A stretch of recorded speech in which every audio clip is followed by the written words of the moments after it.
Hello जी, कैसे हैं आप सब। आज एक और इंटरेस्टिंग एपिसोड के साथ मैं आपकी खिदमत में हाजिर हूं।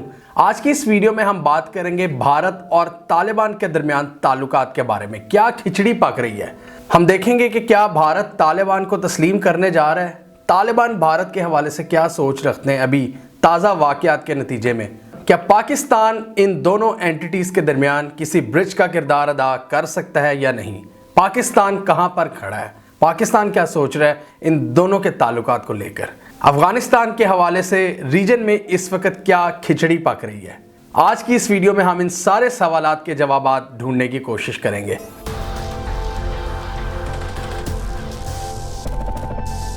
भारत का रोल अफगानिस्तान में उसे दिन खत्म हो गया था जिस दिन अमेरिका ने तालिबान से हाथ मिलाया था और अपनी एग्जिट स्ट्रेटजी डिफाइन की थी 2020 फरवरी में।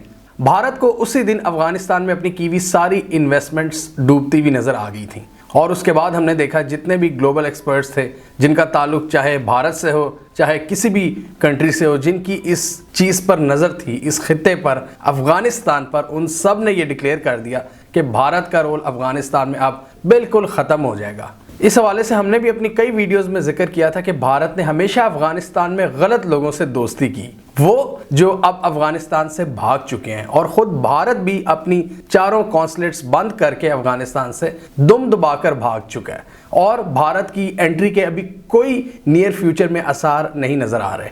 पिछले 2-3 हफ्तों में T20 वर्ल्ड कप जारी था दुबई में, लेकिन उसी दौरान अफगानिस्तान के हवाले से भी काफ़ी इंटरेस्टिंग डेवलपमेंट्स हुई हैं 3-4, जिनको आज की इस वीडियो में हम डिस्कस करेंगे ताकि पूरे मामले को बेहतर तौर पर हम समझ सकें।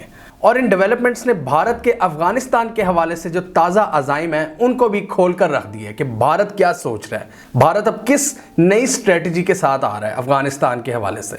भारत में डिल्यूजन्स में डूबे हुए पॉलिसी मेकर्स, उनको शायद अब आइडिया होना शुरू हो गया है कि कितनी बुरी शिकस्त हुई है उनको अफगानिस्तान में, और अब वो सोच रहे हैं कि क्या वो स्कीम लड़ाई जाए, क्या वो फार्मूलाज लगाए जाएं कि अब हम दोबारा उस इक्वेशन में एंटर हों, अफगानिस्तान की इक्वेशन में। इसलिए कुछ फ्रेश एफर्ट्स की जा रही हैं अफगानिस्तान से इंगेज करने के लिए। इनके पास जितने भी ऑप्शन हैं, वो कहते हैं ना डूबते को तिनके का सहारा, इस वक्त तिनकों का सहारा लिया जा रहा है।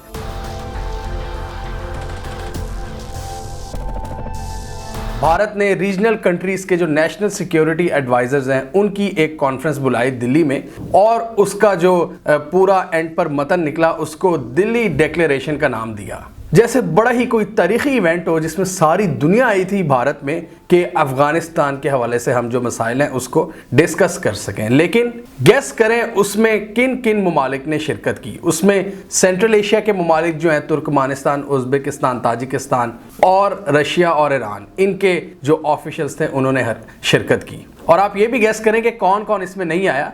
अफगानिस्तान, जिस मुल्क पर बात होनी थी, उसका कोई भी नुमाइंदा उस कॉन्फ्रेंस में शिरकत के लिए नहीं आया। पाकिस्तान ने उसका बॉयकॉट कर दिया और पाकिस्तान को देखते हुए चाइना भी पीछे हट गया। तो दो इमीडिएट नेबर्स अफगानिस्तान के, उन्होंने भारत में होने वाली अफगानिस्तान की जो कॉन्फ्रेंस थी उसमें हिस्सा नहीं लिया। पाकिस्तान ने उस कॉन्फ्रेंस को यह कहकर डिच करवाया कि स्पॉयलर्स कभी पीस मेकर्स का किरदार अदा नहीं कर सकते। भारत एक स्पॉयलर है अफगानिस्तान के हवाले से। मैं नहीं जाऊंगा जी, मैं नहीं जाऊंगा। एक स्पॉइलर जो है वो पीस मेकर बनने की कोशिश नहीं कर सकता। पाकिस्तान का मौक़िफ़ इसमें यही था कि भारत ने हमेशा से अफगानिस्तान में नेगेटिव एक्टिविटीज़ की हैं।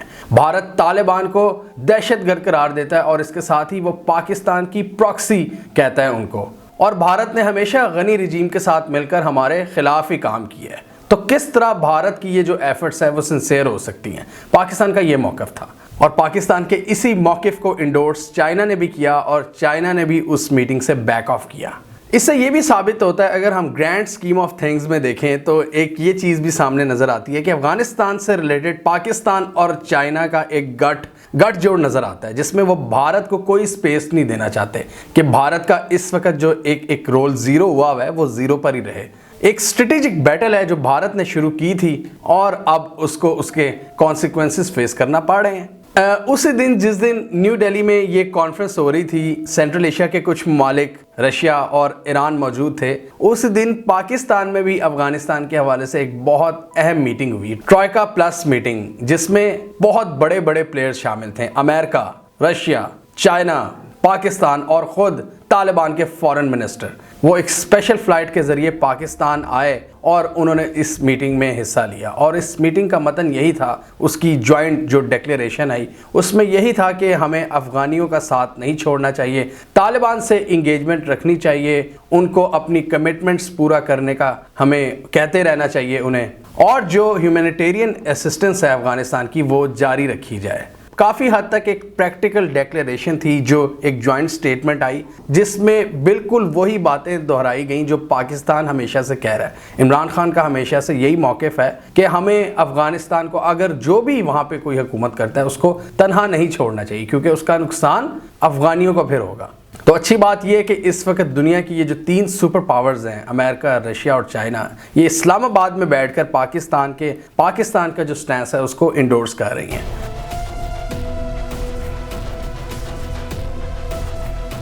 अब आते हैं भारत की दूसरी एफर्ट की जानिब जो उन्होंने अफ़गानिस्तान के हवाले से की है।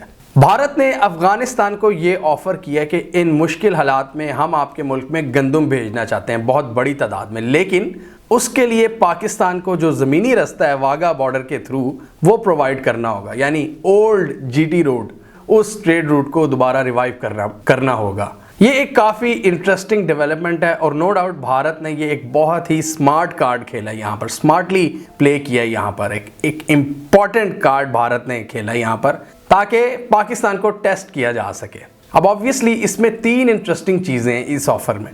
तालिबान के जो फॉरेन मिनिस्टर पाकिस्तान आए हुए थे, इस हवाले से भारत की इस ऑफ़र के ऊपर उनकी इमरान खान से मुलाकात हुई, बातचीत हुई, और इमरान खान ने भी बड़ा पॉजिटिव रिस्पांस दिया कि हम इस पर गौर कर सकते हैं। अब इसमें 3 इंटरेस्टिंग चीज़ें हैं। पहली तो ये कि भारत का एक स्मार्ट मूव कि भारत ने तालिबान के अंडर जो अफ़गानिस्तान है उसको ऑफ़र किया है कि हम आपको गंदम भेजते हैं। दूसरा ये कि उसने हमसे रिक्वेस्ट किया पाकिस्तान से। तीसरी इंटरेस्टिंग चीज़ ये भी है कि तालिबान ने इसको वेलकम किया है। और चौथी इसमें इंटरेस्टिंग चीज़ ये भी है कि पाकिस्तान यानी प्राइम मिनिस्टर इमरान खान का भी बड़ा पॉजिटिव एक रिस्पांस आया कि हम इस हवाले से सोच सकते हैं। अब ये क्यों सिग्निफिकेंट है, ये क्यों एक छोटी डेवलपमेंट नहीं है, अब मैं आपको बताता हूँ। आपको याद होगा हमने कई वीडियोज़ में, 1-2 वीडियोज़ में डिस्कस किया हुआ है पाकिस्तान और अफ़गानिस्तान का जो ट्रांजिट ट्रेड एग्रीमेंट है। ट्रांजिट ट्रेड एग्रीमेंट के तहत पाकिस्तान ने अफ़गानिस्तान को अपनी दोनों पोर्ट्स की रसाई दी हुई है। इसके अलावा जो ज़मीनी जो लैंड रूट्स हैं उनमें पाकिस्तान ने अफ़गानिस्तान को ये अलाउ किया हुआ है कि वो जीटी रोड को यूज़ करते हुए वाघा के थ्रू अपनी एक्सपोर्ट्स कर सकता है भारत को, लेकिन भारत उसी रास्ते से अपने ट्रक्स पाकिस्तान के रास्ते एंटर नहीं कर सकता और वो अफ़गानिस्तान और सेंट्रल एशिया को कनेक्ट नहीं कर सकता। ये एक बड़ी पुरानी टसल है और ये भारतीय जो स्ट्रेटेजिक थिंकर्स हैं उनके लिए बड़ा दुख भी रहता है उन्हें हमेशा, वो बड़े तकलीफ में भी होते हैं कि पाकिस्तान बनने के बाद जो सबसे बड़ा नुकसान हुआ है भारत को कि भारत का ज़मीनी रास्ता मुनक़ता हो गया है। ये अफ़गानिस्तान और सेंट्रल एशिया से जो पुराने ट्रेड रूट्स थे, जो भारत को एक बहुत बड़ा एज था, वो पाकिस्तान के आने के बाद हो गया ख़त्म। पाकिस्तान और भारत की है दुश्मनी। पाकिस्तान कहता है कश्मीर हल कर लो, ये सारे मसले भी हल कर लो। ये एक अब पूरा एक सेपरेट चैप्टर है पाकिस्तान और भारत की जो टसल है। बहरहाल उस टसल के नतीजे में भारत का जो ज़मीनी रास्ता है वो मुनक़ता है और उसी ट्रांजिट ट्रेड एग्रीमेंट के रूल्स के मुताबिक भारत वाघा के थ्रू एंटर नहीं हो सकता, अफ़गानिस्तान में अपनी एक्सपोर्ट्स नहीं कर सकता। और इसलिए ये इतना सिग्निफिकेंट है इमरान खान का जो पॉजिटिव रिस्पांस आया कि पाकिस्तान खुद अपने रूल्स को तोड़ेगा, क्योंकि यहाँ पर इमरान खान का ये कहना है कि सिचुएशन अफ़गानिस्तान में बड़ी एक्स्ट्रॉर्डनरी है, तो इस हवाले से हमारे जो इक़दामात होंगे वो भी कोई नॉर्मल नहीं होंगे। यानी पाकिस्तान को खुद शायद पाकिस्तान इतनी बड़ी चीज़ को नज़रअंदाज करके भारत को गंदम अफ़गानिस्तान तक एक्सपोर्ट करने की इजाज़त दे दे। ये काफ़ी इंटरेस्टिंग डेवलपमेंट होगी। इससे रीजनल कनेक्टिविटी का जो नैरेटिव है जो पाकिस्तान के हाथ से जनरेट होता है उसको भी काफ़ी हद तक फोकियत मिलेगी और वेस्टर्न पावर्स के लिए ये एक बुरी खबर होगी। Regional connectivity versus western propaganda machines, इसको हम आगे जाकर थोड़ा डिटेल में डिस्कस करेंगे। पहले हम अभी भारत की अप्रोच को डिस्कस कर रहे हैं। जब से तालिबान की हुकूमत आई है, भारत के जितने भी राब्ते हैं, जितनी भी ट्रेड है अफ़गानिस्तान से तकरीबन ज़ीरो है। गनी रजीम में वो जितनी भी ट्रेड थी वो ईरान के थ्रू किया करते थे।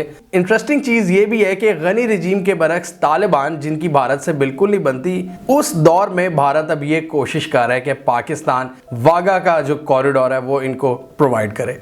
अब भारत की ये जो 2-3 एफर्ट्स हमने डिस्कस किए हैं, ये भारत क्यों कर रहा है? भारत का बड़ा इस वक्त एक अलमिया, एक डिस्टर्बिंग सिचुएशन है भारत के लिए अफगानिस्तान को लेकर। इनकी अपनी पॉलिसी शदीद कंफ्यूजन का शिकार है। एक तरफ ये तालिबान को दहशतगर्द कहते हैं, भारत के इस वक्त आप पूरा उठा के देख लें पॉलिसी मेकर्स में, अवाम में, ये इनको दहशतगर्द डिक्लेयर करते हैं, कहते हैं जी पाकिस्तान की प्रॉक्सी है। और दूसरी तरफ अपना ये रोल ज़ीरो होता हुआ देखकर उस पर भी डिस्टर्ब है। तो इस हवाले से भी कुछ ना कुछ तो करना है, अफगानिस्तान से इंगेज रहना है। भारत के बहुत से स्ट्रेटेजिक हलकों का यही ख्याल है कि हमें अपनी जो होस्टाइल अप्रोच है उसको तर्क करके अफगानिस्तान से इंगेजमेंट के तरीके ढूंढने होंगे तालिबान के अंडर। और भारत की अगर गेम इसी तरह अफगानिस्तान में ज़ीरो रहेगी तो हमें लॉन्ग टर्म में बहुत ज़्यादा नुकसान है इसका।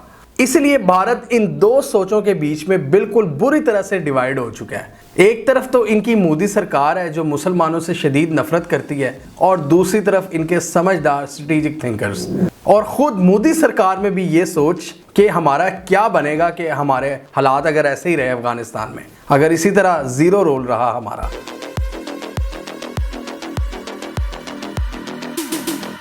अफगानिस्तान में कोई भी कंट्री ये नहीं चाहता कि उसका किरदार बिल्कुल ख़त्म हो जाए, और स्पेशली रीजनल कंट्रीज़ इतनी दूर से अमेरिका और इंग्लैंड जैसी सुपर पावर्स वो आती हैं यहाँ पर अपना असर और रसूख कायम करने के लिए। द ग्रेट गेम यहाँ पर खेली जाती रही है पास्ट में, सोवियत यूनियन और ये जो वेस्टर्न पावर्स हैं उनके दरमियान। अफगानिस्तान की इम्पॉर्टेंस इसलिए बहुत ज़्यादा है कि रीजनल कनेक्टिविटी के हवाले से ये एक बहुत ही अहम मुल्क है। ये वेस्टर्न एशिया को ईस्टर्न एशिया से जोड़ता है। अफगानिस्तान साउथ एशिया को कॉरिडोर प्रोवाइड करता है कि साउथ एशियन जो कंट्रीज़ हैं वो सेंट्रल एशिया और इवेंचुअली यूरोप तक कनेक्ट कर सकें ज़मीनी रास्ते के थ्रू। और इस हवाले से जो पाकिस्तान की स्ट्रेटजी है वो बिल्कुल कामयाब जा रही है फ़िलहाल। एक तो ये जो हमने इस वीडियो में डिस्कस किया था कि पाकिस्तान ने अपना वेस्टर्न बॉर्डर काफ़ी हद तक सिक्योर कर लिया है, इंडियन प्रॉक्सीज की अब कोई गुंजाइश नहीं है वहाँ पर। इसके अलावा कनेक्टिविटी के हवाले से जो पाकिस्तान इकदामात कर रहा है वो भी पाकिस्तान की फेवर में जा रहे हैं। अभी थोड़े दिन पहले पाकिस्तान में उज़्बेकिस्तान के नेशनल सिक्योरिटी एडवाइज़र आए थे और वो 3 दिन रहे थे यहाँ पर, और सारी प्लानिंग यही चल रही थी कि फ्यूचर में पाकिस्तान और उज़्बेकिस्तान का जो एक प्लान बन चुका है, उज़्बेकिस्तान अब हमारी पोर्ट्स यूज़ करने जा रहा है, और उस हवाले से डेफिनेटली ट्रेड रूट के लिए सिक्योरिटी चाहिए होगी। और उनके जो नेशनल सिक्योरिटी एडवाइज़र हैं वो पूरा आराम से यहाँ पर हर बंदे से मिलकर गए हैं। बड़ा एक लंबा टाइम उन्होंने गुजारा है पाकिस्तान में इसी स्ट्रेटजी को लेकर। आपको याद होगा इस वीडियो में हमने डिस्कस किया था कि पाकिस्तान, उज़्बेकिस्तान और अफगानिस्तान एक प्रोजेक्ट पर काम कर रहे हैं, बहुत बड़ा प्रोजेक्ट जो उज़्बेकिस्तान को पाकिस्तान की पोर्ट्स तक कनेक्ट करेगा। उज़्बेकिस्तान चाहता है कि फ्यूचर में अब पाकिस्तान की पोर्ट्स को वो यूज़ करें। ईरान की बंदरगाहें फ़िलहाल वो यूज़ कर रहे हैं, लेकिन फ्यूचर में मुआहदे हो चुके हैं कि अब गवादर और कराची की पोर्ट्स यूज़ की जाएंगी, और इससे दूसरे सेंट्रल एशिया के जो ममालिक हैं वो भी फ़ायदा हासिल करेंगे। ट्रांस अफगान रेलवे प्रोजेक्ट, जो प्राइम मिनिस्टर का विज़िट था आज से तकरीबन 3-4 माह पहले उज़्बेकिस्तान का, उसमें सारी डिटेल्स फाइनलाइज हो गई थी, तो उस पर भी काम शुरू हो गया है। और इसी सिलसिले में ये पाकिस्तान आए थे इनके नेशनल सिक्योरिटी एडवाइज़र। आप कह सकते हैं कि रीजनल कनेक्टिविटी के हवाले से बहुत बढ़ चढ़ कर काम हो रहा है, और फ्यूचर में ज़बरदस्त किस्म के ट्रेड कॉरिडोर्स बनाए जाएंगे। और इसलिए पाकिस्तान कहता है कि अफ़गानिस्तान की सिक्योरिटी हमारे लिए कितनी ज़रूरी है। अफ़गानिस्तान में अमन होगा तो पाकिस्तान की जो पूरा एक ड्रीम है, पाकिस्तान की जो एक ड्रीम सिचुएशन है रीजनल कनेक्टिविटी और ट्रेड की, वो बेहतर हो जाएगी। और भारत की हमेशा से यही कोशिश रही है कि पाकिस्तान का वेस्टर्न बॉर्डर को वो डिस्टर्ब रखे, क्योंकि अगर वेस्टर्न बॉर्डर डिस्टर्ब रहता है तो हमारा रीजनल कनेक्टिविटी के गोल्स कंप्लीट नहीं हो सकते। इसलिए ये पूरा एक पैराडाइम शिफ्ट इवेंट है। इसलिए मैं कहता हूँ कि तालिबान का जो आए हैं अफ़गानिस्तान में, उससे भारत कितनी बुरी तरह से पिटा है, और इसलिए अब वो ऑप्शंस ढूंढ रहे हैं कि अब हमारे पास क्या ऑप्शंस हैं। ये तो सारा मैदान ही पाकिस्तान लेकर जा रहा है।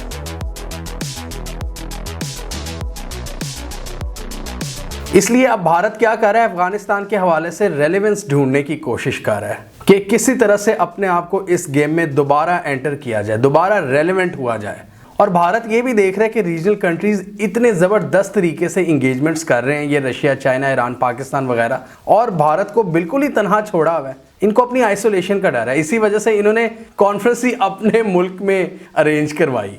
इस हवाले से मैंने भारत के जो सीरियस किस्म के एक्सपर्ट्स हैं फॉरेन पॉलिसी के, उनको भी पढ़ा है और उनका भी यही कहना है कि भारत की जो अपनी जो पोजीशन है, जो अपनी स्ट्रेटजी है, जो अपनी थिंकिंग है तालिबान के अंडर अफगानिस्तान के हवाले से वो क्लियर नहीं है। इसलिए उनको एक पॉजिटिव और रियलिस्टिक अप्रोच अपनानी पड़ेगी ताकि एंटर हो सकें, दोबारा रेलेवेंस अपनी कायम कर सकें अफगान मैटर्स में। तो एम.के. भद्रा कुमार के मुताबिक अफगानिस्तान में अमेरिका की शिकस्त के बाद जो रीजनल कंट्रीज़ हैं वो बड़े खुश हैं, स्पेशली रशिया और ईरान वगैरह, और किसी हद तक पाकिस्तान और चाइना भी। और वो अब यही सोच रहे हैं कि किस तरह अब ये गुंजाइश ना रखी जाए कि अमेरिका जैसा कोई मुल्क, कोई पावर वेस्ट से आके यहाँ पर चीज़ों को कंट्रोल करने की कोशिश करेंगी। इस हवाले से इनका ये कहना है कि एक कंसेंसस पैदा हो रहा है बड़ा ज़बरदस्त किस्म का, एक गठ जोड़ के किस तरह अफगानिस्तान को हमेशा के लिए सिक्योर मुल्क बनाया जाए। और ये मुल्क बड़ा सीरियसली काम कर रहे हैं, ये 4 मुल्क स्पेशली रशिया, चाइना, पाकिस्तान और ईरान, और 5वीं जो एंटिटी है वो है सेंट्रल एशिया के जितने ममालिक हैं। ये आजकल जितनी इंगेजमेंट्स कर रहे हैं आपस में और तालिबान से अफगानिस्तान के हवाले से, उसमें यही है कि तालिबान से इंगेज रहना है, यहाँ पे क्राइसिस नहीं पैदा होने देना है, यहाँ पे दहशतगर्दी का कोई ख़तरा उसको हमने कुचलना है। इसलिए आपने देखा होगा कि चाइना ने भी बार बार तालिबान को यही कहा है कि आप बिल्कुल क्लीन ब्रेक लें सारे दहशतगर्द ग्रुपों से। चाइना की अपनी इन्वेस्टमेंट्स हैं यहाँ पर, रशिया के अपने यहाँ पर एजेंडाज हैं, पाकिस्तान का रीजनल कनेक्टिविटी का गोल है। अब यहाँ पर ईरान की बात करते हैं। ईरान पहले तो तालिबान से उनकी दोस्ती नहीं थी 96 में। ईरान एक शिया कंट्री है और उनकी इतनी ज़्यादा इंगेजमेंट्स हैं तालिबान से। ईरान की सबसे बड़ी हैप्पीनेस तो ये थी कि यहाँ से अमेरिका भाग गया है। पहला ऑब्जेक्टिव उसका ये था कि हमारे नेक्स्ट डोर नेबर्स में अमेरिका बैठा ना हो जो बहुत होस्टाइल है ईरान की तरफ। और इसलिए एक्सपर्ट्स का कहना है कि यहाँ पर जो छोटे मोटे डिफरेंसेस हैं ना, उनको सिर्फ वो हल करने वाले रह गए हैं। जैसे पाकिस्तान और ईरान के थोड़े बहुत इख्तलाफात हैं। ईरान चाहता है कि वहाँ पे जो बहुत बड़ी एक पॉपुलेशन है ताजिक और हज़ाराज को भी एंटर किया जाए इंक्लूसिव गवर्नमेंट में, और ईरान थोड़ा सा ये भी डिस्टर्ब है कि जी सारा जो ज़्यादा लोग हैं पश्तून्स हैं और उनके पाकिस्तान के साथ ताल्लुकात हैं। तो ये छोटे इश्यूज़ हैं। इसी तरह रशिया के भी थोड़े बहुत इश्यूज़ होंगे, लेकिन जो बड़ा इशू है, जो बड़ा मकसद है वो ये है कि अब किसी फॉरेन पावर को एंटर नहीं होने देना और इनकी मदद करनी है और कोई इंस्टेबिलिटी की सिचुएशन क्रिएट नहीं होने देनी ताकि रीजनल कंट्रीज़ को आपस में फ़ायदा हो। ये है बड़ा मकसद और एम.के. भद्रा कुमार के मुताबिक सारे इस बड़े मकसद की जानिब बढ़ रहे हैं आहिस्ता आहिस्ता।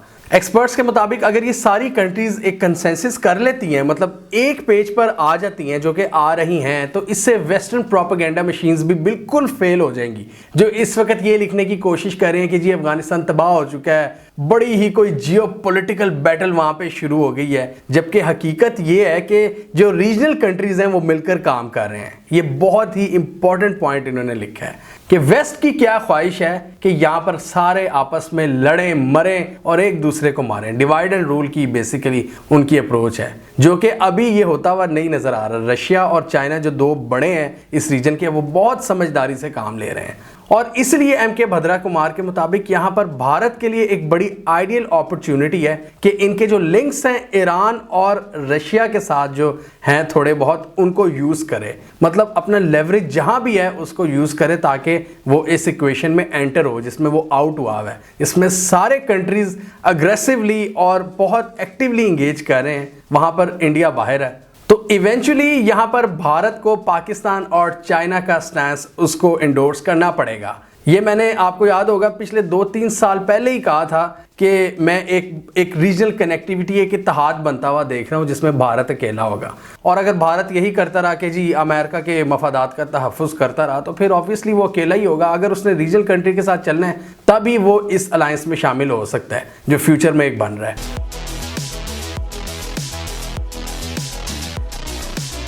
भारत का यहाँ पर अलमिया ये है कि वो अमेरिका बहादुर का भी दोस्त है, वो क्वाड का भी हिस्सा है। उसने अमेरिका के कहने पर चाइना को भी तंग करना है, उसने यहाँ पर अमेरिका के जो मफादात हैं उनका तहफ़्फ़ुज़ भी करना है। लेकिन दूसरी तरफ देखें तो भारत को यहाँ पर भारत रहना तो भारत नहीं है ना, यहाँ पर रहना अमेरिका ने नहीं है। तो भारत को उस हवाले से अपनी स्ट्रेटजीज डिज़ाइन करनी होंगी, एक बैलेंस कायम करना होगा। इंडिया की उम्मीदें हैं रशिया और ईरान से, पाकिस्तान और चाइना से तो ऑब्वियसली उसका अभी एक हॉस्टिलिटी चल रही है, लेकिन रशिया और ईरान डायरेक्ट राइवल्स हैं अमेरिका के। तो भारत अब उनसे मदद का तलबगार है। जो भारत का बेस्ट बड़ी उसके वो दुश्मन भी हैं। तो ये भारत के लिए काफ़ी एक अलमिया, ये इसलिए कह रहे हैं कि भारत की जो ये अलमिया ऑलरेडी मौजूद है और भारत की जो कन्फ्यूजन है वो इस अलमिया में इजाफा करती चली जा रही है। क्योंकि भारत में वो थिंकिंग जो अमेरिका का साथ देना चाहती है वो तो हमेशा यही बात करती है कि तालिबान हैं दहशतगर्द, पाकिस्तान की प्रॉक्सी, लिहाजा उनको पनिश करो। और इसी वजह से आप देख रहे हैं कि एक प्रॉक्सी थिएटर भी शुरू करने की कोशिश की जा रही है। आपने वो न्यूज़ पढ़ी होगी कि दाइश में कौन लोग एंटर हो रहे हैं जो अफगान आर्मी का हिस्सा थे, मतलब वो तालिबान के खिलाफ लड़ने के लिए वो दाइश को ज्वाइन कर रहे हैं।